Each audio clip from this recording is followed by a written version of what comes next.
দেশে একের পর এক প্রাকৃতিক দুর্যোগ হানা দিচ্ছে।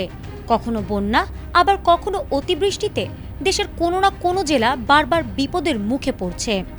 জলবায়ু পরিবর্তনের কারণে প্রকৃতির এই খামখেয়ালি আচরণে দেশের সাধারণ মানুষের মনে এখন বড় আতঙ্ক তৈরি হয়েছে। এই কষ্টের মাঝেই নতুন করে দেশের এক বিশাল এলাকায় ধেয়ে আসছে তীব্র ঝড় ও বজ্রবৃষ্টি।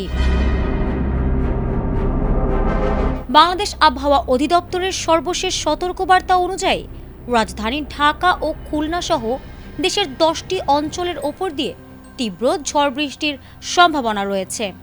এই পূর্বাভাসে বলা হয়েছে, ঢাকা, ফরিদপুর, খুলনা, বরিশাল, পটুয়াখালী, নোয়াখালী, কুমিল্লা, চট্টগ্রাম, কক্সবাজার ও সিলেট অঞ্চলের ওপর দিয়ে দক্ষিণ বা দক্ষিণ পূর্ব দিক থেকে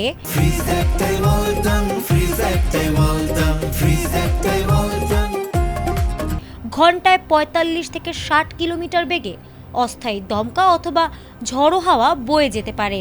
সেই সাথে হতে পারে বজ্রসহ বৃষ্টিপাত। বৈরী আবহাওয়ার কারণে দেশের অভ্যন্তরীণ নদীবন্দরগুলোকে ১ নম্বর সতর্ক সংকেত দেখাতে বলা হয়েছে। এদিকে রাজধানী ঢাকা ও এর পার্শ্ববর্তী এলাকার আকাশ সকাল থেকেই আংশিক মেঘলা থেকে মেঘলা থাকার আভাস দেওয়া হয়েছে। আবহাওয়া অফিস জানিয়েছে, গত ২৪ ঘন্টায় ঢাকায় ৮ মিলিমিটার বৃষ্টিপাত রেকর্ড করা হয়েছে, যা নগরের স্বাভাবিক ব্যস্ততায় এক ধরনের স্থবিরতা এনে দিয়েছে।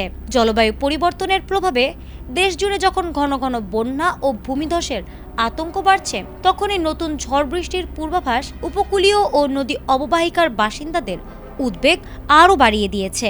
আবহাওয়া অফিস জানিয়েছে, মৌসুমি বায়ু সক্রিয় থাকায় দেশের বিভিন্ন বিভাগে এই বৃষ্টির ধারা আরও কয়েকদিন অব্যাহত থাকতে পারে। দুর্যোগের এই আবহে নৌযানগুলোকে নদী অববাহিকায় সাবধানে চলাচলের পরামর্শ দেওয়া হয়েছে। একের পর এক প্রাকৃতিক সংকটের মুখোমুখি দাঁড়িয়ে সাধারণ মানুষ এখন কেবলই আকাশ শান্ত হওয়ার অপেক্ষায় দিন গুনছে। ফারহানা হক, ATN বাংলা।